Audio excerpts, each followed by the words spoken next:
Police वालों के बारे में जिस तरह लोग सोचते हैं उसी तरह ही सोचता था। कोई छिलड़ कह के भाग जाता था। वादे किए थे अल्लाह से कि मजलूम की मदद करनी है, जालिम का साथ नहीं देना। नींद तो सूली पे भी आ जाती है और भूख के बगैर काम नहीं हो सकता था। मैंने सारी जिंदगी अपने अहलो अयाल को लोगों की मजलूमों की खातर में दुआ के लिए ही लगाया है। ज़्यादातर मैंने उनको देखा है कि किसी मजलूम के लिए, मैं आपको ईमानदारी से बता रहा हूँ, मैं उनकी आंखों में आंसू देखे। बदफेली के दौरान शोर करता था, इसका गला दबाया और ये फौत हो गया। मैंने अपने अल्लाह से वादा किया, मैंने कि अल्लाह तेरी ज़ात की कसम, जब तक मैं इसके मुलज़म नहीं पकड़ूंगा, ना मैं नहाऊंगा, ना मैं कपड़े बदलूंगा। बिस्मिल्लाहिर्रहमानिर्रहीम। अस्सलाम वालेकुम। आप देख रहे हैं पाक टीवी और मैं हूं आपका मेज़बान मोहम्मद अली नासिर। व्यूअर्स, मैं इस वक्त मौजूद हूं साबिक एसएसपी सीआईए उमर विर्क साहब के साथ। जैसा कि सभी जानते हैं कि उमर विर्क दबंग पुलिस ऑफिसर के नाम से भी जाने जाते हैं। इनसे मुख्तलिफ सवालात पूछेंगे। अच्छा विर्क साहब, सबसे पहले तो आप हमें ये बताएं कि आप पैदा कहाँ पर हुए और पुलिस को आपने कैसे ज्वाइन किया? मैं शेखपुरा में पैदा हुआ हूँ। लाहौर शेखपुरा रोड पे हमारा गांव है। देहाती आदमी हूँ और पुलिस में मेरे एक मामू थे रिटायर्ड सेशन जज, तो वो साइकिल पे जाते आते थे। तो मैं पुलिस वालों के बारे में जिस तरह लोग सोचते हैं उसी तरह ही सोचता था, बल्कि इनको छिलड़ कह के भाग जाता था।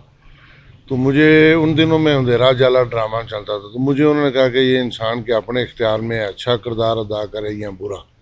तो मैं उनके कहने पे पुलिस में आ गया। अच्छा विर्क साहब, सर वो भी वाकया शेयर करें जिसमें आपने कहा था कि जब तक मैं मुलजिम को पकड़ नहीं लूंगा, उस पर तक कपड़े नहीं बदलूंगा, नहाऊंगा नहीं। वो क्या वाकया था, उसके वाले से भी थोड़ा सकता है?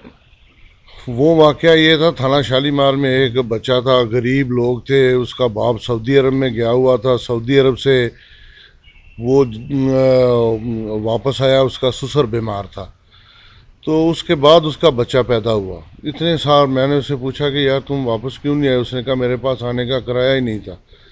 तो बच्चा अगवा हो गया और उन्होंने 2.5 लाख रुपया तवान लिया। कुछ दिनों के बाद उस बच्चे के पीस गुजरपुरा इलाका से मिले।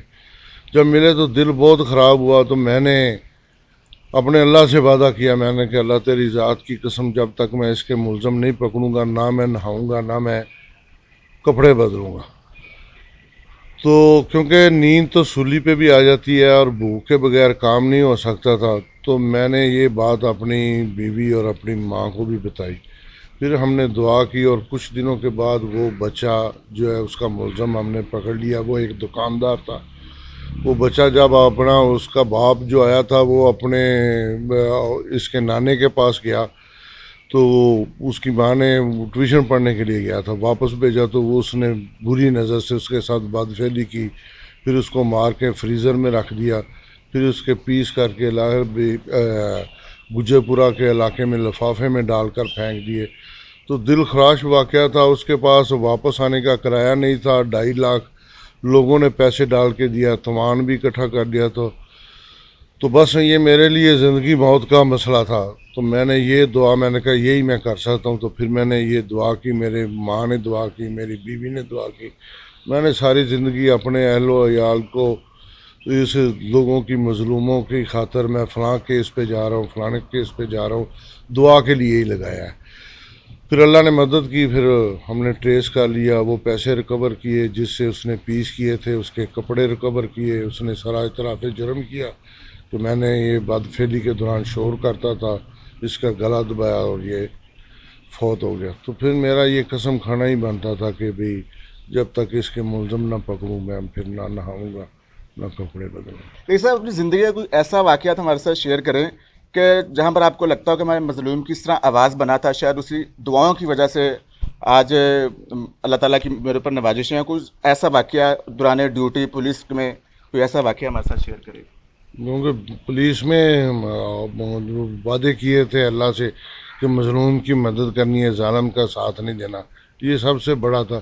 तो मैं तो समझता हूँ कि सारे ही मामला, सारे ही केस ऐसे ही हैं जो जिसमें मजलूम की मदद की है। क्योंकि ये सोचा था कि अगर जालिम का साथ देना है तो यजीद का साथ देना है, मजलूम का साथ देना है तो मजलूम करबला का साथ देना है। अगर कोई सिफारिश आती है तो ये देखता था कि अल्लाह और अल्लाह के रसूल का हुक्म है इंसाफ का।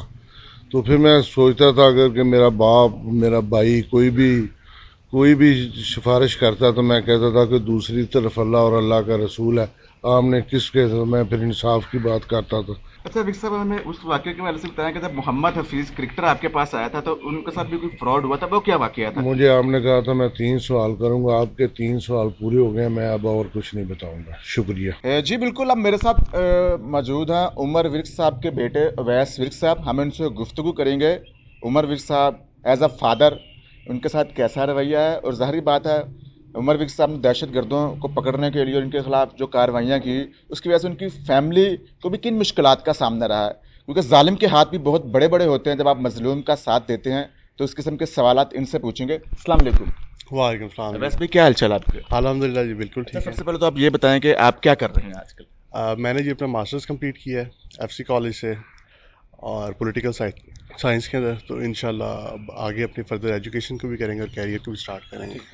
अच्छा, तो आप हमें ये बताएं कि आपके फादर दबंग पुलिस अफसर के नाम से जाने जाते हैं। उन्होंने मजलूमे का साथ दिया हुआ है, जालिम के खिलाफ उन्होंने बड़ी बड़ी कार्रवाइयाँ की हैं, दहशत गर्दों के खिलाफ उन्होंने कार्रवाइयाँ की हैं। तो एज अ फादर वो घर में कैसे हैं? सख्त मिजाज के हैं या नरम मिजाज के हैं आपके साथ? उन्होंने कभी भी, ज़्यादातर जो घरों के मामला होते हैं, पढ़ाई के ऊपर सख्ती करते हैं, फिर दीगर चीज़ों के, उनको अल्लाह ताला पे ऐसा किया, उन्होंने कभी पढ़ाई पर, उन्होंने ये हमेशा एक तो ऑप्शन दिया ओपन कि जो आप ज़िंदगी में करना चाहते हैं बेहतर करें, लेकिन हाँ ये करना कि बतौर इंसान आपको शर्मिंदा ना होना पड़े। ज़िंदगी में हमेशा ऐसा काम करना है कि इंसानियत के नाम के ऊपर आपको शर्मिंदगी ना करनी पड़े कि यार आप लोगों ने ये ज़िंदगी में क्या किया। और शायद उनका जो हमारे ऊपर यकीन था, यही वजह रही है कि बहुत सारी अल्लाह ताला ने, मैं समझता हूँ कि अभी हमारी नौजवान नस्ल में भी जो बुराइयाँ हैं, जो गलतियाँ हो जाती, गलतियाँ होती हैं, बुराई तो नहीं कह सकते क्योंकि उसके आप गलती से आप तौबा कर सकते हो, हट सकते हो पीछे। अल्लाह ताला ने शायद, अभी भी ज़्यादा इंसान गलती हो सकती है, लेकिन बहुत सारी चीज़ों से बचाया है।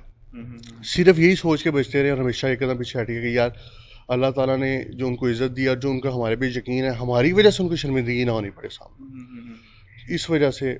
लेकिन उनकी सख्ती बिल्कुल नहीं, घर के अंदर बिल्कुल नहीं। दूसरा, घर का माहौल ऐसा था कि मतलब ज़्यादातर मैंने उनको देखा है कि किसी मज़लूम के लिए या हमेशा, यकीन माने, मैं आपको ईमानदारी से बता रहा हूँ, मैंने उनकी आंखों में आंसू देखे हैं। तो जिस शख्स की आंखों में आंसू होता है ना, वो सख्त नहीं हो सकता। मैंने उनको हमेशा देखा है, किसी का बच्चा अगवा हो गया या कई मामला, आपको पता है, सारा दिन लाहौर इतनी बड़ी आबादी का शहर है कि सारा दिन जुल्म और ज़्यादती, अभी भी हम बात करें तो कहीं ना कहीं जुल्म और ज़्यादती हो रही होगी। तो उनका अल्लाह ताला ने उनकी ड्यूटी लगाई हुई थी कि उसको रोकना है। तो रोकने वाले का दिल जब तक नरम नहीं ना हो सकता, मजलूम के लिए और जालिम के लिए सख्त नहीं हो सकता। तो वो जब वो घर आते थे, वो आते एक तो वक्त उनका ऐसा था कि साथ तफ्तीशें और पूरे लाहौर के, और मैंने देखता था, सुनता भी था लोगों से, साथ उनके जो ड्यूटी करते थे, कभी हर बंदे की ख्वाहिश होती थी कि हमारी तफ्तीश उमर विरक के पास जाए। अच्छा। तो मतलब पूरे एक वो प्रोसीजर से करवा के दूसरे ज़िलों से भी लेके आते थे कि यार, क्योंकि मेरिट पे करते हैं, बाकी अफसरान भी करते हैं, लेकिन एक वो फिर एक ज़्यादा एक दिलचस्पी और दर्द दिल जो बात आपको मैं कह रहा हूँ कि मजलूम के लिए तकलीफ समझ के। मजलूम के लिए उनकी तकलीफ। जी। अच्छा वैसे भाई, आप हमें ये भी बताएं कि आपके फादर ने दहशतगर्दी को ख़त्म करने के लिए बड़े इकदाम किए, बड़े बड़े जो बदनाम ज़माना बदमाश थे उनका भी उन्होंने खात्मा किया है। तो ऐसे बदमाशों के हाथ भी बड़े बड़े होते हैं। तो कोई ज़िंदगी का ऐसा वाक़या बताएं कि आपके लिए भी कोई मुश्किलात हुई हो, उसके बारे में बताएं। उनके हाथ तो देखें इतने बड़े होते हैं कि हमारे साबका वज़ीर आज़म बेनज़ीर भुट्टो साहिबा को शहीद कर दिया, यूसुफ रज़ा गिलानी के बेटे को अगवा कर लिया, गवर्नर पंजाब के बेटे को अगवा कर लिया। हमारी, उन्होंने किसी इदारे के जो है, जहाँ जहाँ तक उनका हाथ पहुँचता, जो जो कर सकते उन्होंने नुकसान पहुँचाने की कोशिश की है कि इस पाकिस्तान मुल्क को जो है नुकसान पहुँचाए। उसमें बैरूनी क़ुव्वतें भी थीं, अखबार आप पढ़ लें, उसमें हर चीज़ वादे लिखी होती है। उन्होंने तो किसी को नहीं छोड़ा। अच्छा, आप बता रहे थे कि ए लेवल के लिए जब आप गए हैं क्लास लेने के लिए, तो आपके वाले साहब ने आपको वापस बुला लिया, यहाँ से बताइएगा। अच्छा, हमारे जो शुरू से ना वाले साहब का ये था कि हमने घर पे सिक्योरिटी या गार्ड पुलिस वाले या कोई ऐसा निज़ाम है नहीं था। वाले साहब कर रहे थे फ्रंट लाइन, उन्होंने शुरू से थ्रेट्स थी, कई अटैक हो चुके थे, लेकिन उसके बावजूद वो मुल्क की वसाइल भी महदूद हैं, आपको पता, सारे मामला तो अकेला ही में जाता था। अच्छा। यही ड्राइवर प्राइवेट था। मुझे उनकी फ़ोन आ गया, उन्होंने कहा कि आज नहीं जाना। अच्छा। रूटीन से हट के पहले मुझे थोड़ा सा हुआ भी, लेकिन वाले का हुक्म था, कभी उनकी क्वेश्चन नहीं किया आगे से कि आपने ये क्यों कहा। देखा है कि उन्हें कुछ अल्लाह ताला के ऐसे उन्हें पाया है कि कभी उनको ना नहीं की। वो वापस आ गया, मैं कल अगले दिन जाना, उन्होंने कहा बेटा अभी नहीं जाना। کچھ وقت گزر گیا, میں نے کہا جی میرے تو آگے ایگزام آنے والے ہیں, تو مجھے تو تیاری کرنی ہے, تو ابھی اے لیول A1 کا ایگزام آئیں گے. انہوں نے مجھے نہ بٹھایا, ساتھ چھوٹے بھائی تھے وہ بھی نہیں چاہ رہے تھے. مجھے انہوں نے کہا بیٹا ابھی ہم نے جو اس ملک کے لیے کام کر رہے ہیں اس کے لیے میں اپنا حصہ کافی عرصے سے ڈال رہا تھا, اب آپ لوگوں کی باری آ گئی ہے کہ آپ اپنا حصہ ڈالو. میں کہا جی مجھے سمجھ نہیں آئی. انہوں نے ڈرائیور سے کہا تو گاڑی چلانا کچھ کاغذات ہوا ہے, اس پہ لکھا ہوا تھا کہ آپ کے جو بیٹے ہیں وہ اس طرح جا رہے ہیں اسکول. دہشت گردوں کے نہیں تھا, ہمارے اداروں کی طرف سے تھا. انہوں نے بتایا کہ ان کو یہ ساری باتیں معلوم ہیں. اچھا, دہشت گردوں. دہشت گردوں انہی دنوں میں باقی واقعات ہو رہے تھے, گورنر کے بیٹے کو بھی انہوں نے اغوا کر کے پھر نیگوسیشن کرتے تھے اور ساری باتیں. ان کا کچھ ایسا پروگرام تھا کہ ان کو ٹارگٹ کیا جائے. وہ پھر اس طرح کے پھر آنا سلسلہ سٹارٹ ہو گیا. وہ پھر 1 سے آیا 2 سے, پھر پہلے او لیولز وہ دھماکے کی وجہ سے اور دیگر مسائل کی وجہ سے پرائیویٹلی کیا. پھر اے لیولز کی بھی 2 سال گھر تقریباً, وہ پھر 5 سال ایسے ہی زندگی کے گزارے ہیں کہ جیل کی طرح. عید کے اوپر بھی جو ہے وہ عید کے دوسرے دن شاید جا کر تو ملاقات ہوتی تھی رشتہ داروں سے بھی.